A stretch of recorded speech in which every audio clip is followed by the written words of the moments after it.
Hello दोस्तों, welcome to civil engineer FBH।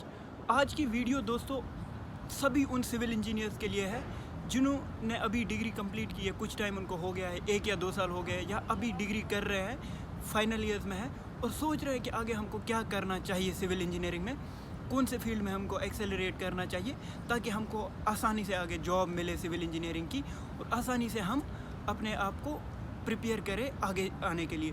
तो दोस्तों यहाँ पे मैं आपको ये बताना चाहता हूँ साथ में कि ये वीडियो जो है सिर्फ उन सिविल इंजीनियर्स के लिए है जो प्राइवेट सेक्टर्स में जाना चाहते हैं, जो प्राइवेट जॉब्स करना चाहते हैं या वो कंस्ट्रक्शन का अपना कोई बिज़नेस शुरू करना चाहते हैं, सिर्फ उनके लिए ये वीडियो है।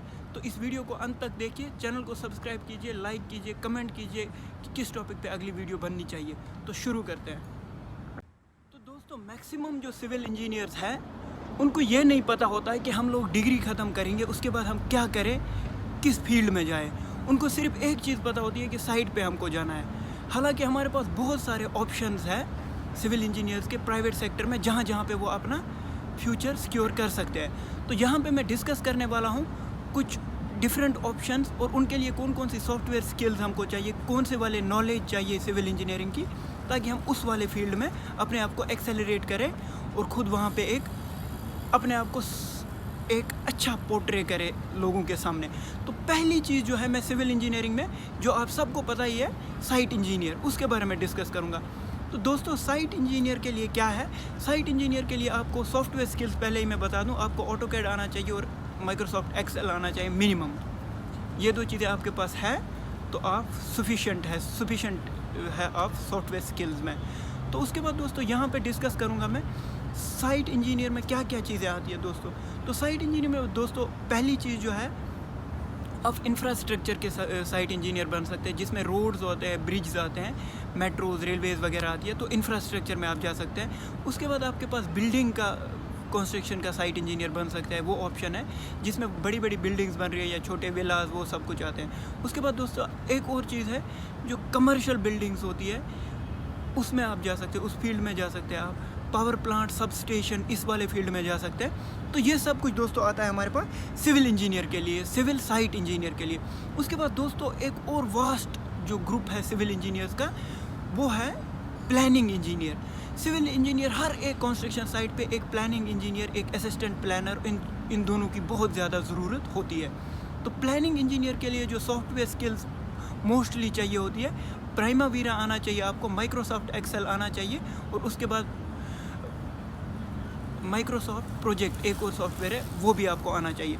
तो ये प्लानिंग इंजीनियर जो है, अगर आप स्टार्टिंग में प्लानिंग इंजीनियर नहीं बन रहे हैं तो आप किसी प्लानर के साथ as a assistant planning engineer चाहिए। जो ही आपकी नॉलेज ग्रो हो जाएगी, आप अपने फील्ड में ग्रो हो जाएंगे, तो आप एज ए प्लानिंग इंजीनियर कहीं पे भी काम कर सकते हैं। उसके बाद दोस्तों हम आते हैं एक और फील्ड में, जो है क्वांटिटी सर्वेइंग। क्वांटिटी सर्वेइंग क्या होता है, एक QS इंजीनियर हर एक साइट पे होता है दोस्तों, हर एक कंस्ट्रक्शन कंपनी में होता है, एक ही नहीं 2-3 भी हो सकते हैं। तो उनका काम यही होता है कि वो क्वांटिटीज़ को वेरीफाई करते रहते हैं। जो भी हमारे पास क्वांटिटीज़ है, मटेरियल की क्वांटिटी हो, चाहे वो हमारे कंस्ट्रक्शन में जो मटेरियल यूज़ हो रहे हैं, कंक्रीट की क्वांटिटी हो, हर एक स्टील की क्वांटिटी, वो निकालने का काम उनका होता है और वो क्लियरिफाई करते हैं प्लानर्स को और बाकी साइट इंजीनियर्स को कि कौन सी चीज़ कितना लग रही है, क्या होता है। तो इस फील्ड में आप जा सकते हैं। माइक्रोसॉफ्ट एक्सेल आपको यहाँ पे भी चाहिए और साथ में माइक्रोसॉफ्ट प्रोजेक्ट में जो मैंने जो बोला वो भी आपको अच्छी तरह आना चाहिए। तो ये हो गया हमारा QS दोस्तों। उसके बाद हमारे पास आता है QC, क्वालिटी कंट्रोल इंजीनियर। हर एक कंस्ट्रक्शन कंपनी में क्वालिटी कंट्रोल मैनेजर होता है, क्वालिटी कंट्रोल इंजीनियर्स होते हैं और उसके बाद क्वालिटी कंट्रोल इंस्पेक्टर्स होते हैं। इंस्पेक्टर सबसे लोअर वाली पोस्ट है। तो जो ही आप फ्रेशर निकलते हैं, आप as a quality control inspector किसी कंपनी में जा सकते हैं। आप QMS कर सकते हैं, क्वांटिटी मैनेजमेंट सिस्टम, ये एक कोर्स है, ये कर सकते हैं। उसके साथ साथ आप एक्सेल हो जाएंगे और आप एज ए क्वालिटी इंजीनियर या क्वालिटी मैनेजर अपनी किसी भी कंपनी में काम कर सकते हैं। तो ये दोस्तों हो गया हमारे पास क्वालिटी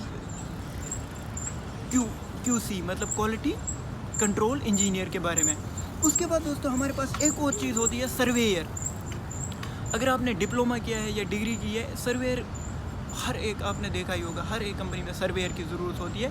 और सर्वेयर क्या होते हैं, सर्वेयर्स को टोटल स्टेशन की नॉलेज होनी चाहिए, ऑटोकैड की नॉलेज होनी चाहिए, थियोडोलाइट जो भी मशीनरीज यूज़ होती है उनकी नॉलेज होनी चाहिए, और मोस्ट इम्पॉर्टेंटली ड्राइंग की नॉलेज बहुत ज़्यादा होनी चाहिए, क्योंकि मोस्टली सर्वेयर पे डिपेंड करता है एक बिल्डिंग या एक कंस्ट्रक्शन साइट का हर एक चीज़, क्योंकि उसी को सारी डायमेंशन सब कुछ पता होता है, वही जाके मार्किंग्स वगैरह करते हैं। तो आप इस फील्ड में भी जा सकते हैं, ये भी एक बहुत अच्छी फील्ड है सिविल इंजीनियरिंग डिपार्टमेंट में। उसके बाद दोस्तों हमारे पास एक और चीज़ है, estimation and contract engineer. Estimation वाले और कॉन्ट्रैक्ट्स वाले इंजीनियर्स जो होते हैं ये मोस्टली हेड ऑफिसेज में होते हैं कंपनीज़ के।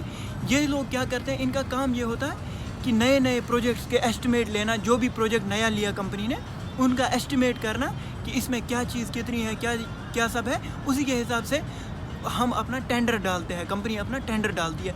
तो इस फील्ड में भी दोस्तों आप जा सकते हैं। आपको माइक्रोसॉफ्ट प्रोजेक्ट वगैरह ये जो सॉफ्टवेयर्स है इनकी थोड़ी बहुत नॉलेज होनी चाहिए, तो आप आराम से इस फील्ड में भी जा सकते हैं। तो उसके बाद दोस्तों एक और फील्ड हमारे पास जो है वो है दोस्तों वास्ट, एक बहुत बड़ी फील्ड है जो है डिज़ाइन इंजीनियर की। डिज़ाइन इंजीनियर के लिए आप अगर अभी अपनी स्टडीज़ कर रहे हैं तो डिज़ाइन के जितने भी आपके सब्जेक्ट्स हैं, design of concrete structures, design of steel structures, design of irrigation structures, इन सब को आप बहुत ही मेहनत से पढ़िए। उसके बाद एक डिज़ाइन इंजीनियर के लिए क्या क्या सॉफ्टवेयर बहुत ज़्यादा ज़रूरी है। पहला सॉफ्टवेयर ऑटोकैड बहुत ज़्यादा ज़रूरी है। उसके बाद ई टैब्स सॉफ्टवेयर बहुत ज़्यादा ज़रूरी है। स्टैड प्रो बहुत ज़्यादा ज़रूरी है। ये कुछ इंपॉर्टेंट सॉफ्टवेयर है।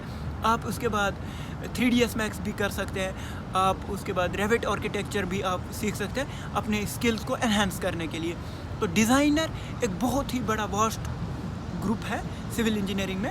आपकी अगर उसमें चॉइस है तो आप उसके लिए भी अभी से ही अपने आप को प्रिपेयर कर सकते हैं। एज ए असिस्टेंट डिज़ाइनर किसी डिज़ाइन इंजीनियर के साथ जा सकते हैं। आपके एरिया में होंगे बहुत सारे डिज़ाइन इंजीनियर जो घरों के डिज़ाइन देते हैं, बिल्डिंग्स के डिज़ाइन देते हैं या कुछ डिज़ाइन देते हैं, तो आप उनके साथ जाके एज ए असिस्टेंट थोड़ा टाइम के लिए काम कर सकते हैं, ताकि जो आपकी स्किल्स हैं वो एनहांस हो जाएंगी और आप आराम से आगे अपने आप को बूस्ट अप कर सकते हैं और आप अपने फील्ड में एक अच्छे डिज़ाइन इंजीनियर की तरह जा सकते हैं। उसके बाद दोस्तों मैंने रिक्रूटमेंट इंजीनियर की बात करनी है। रिक्रूटमेंट इंजीनियर्स कौन से होते हैं?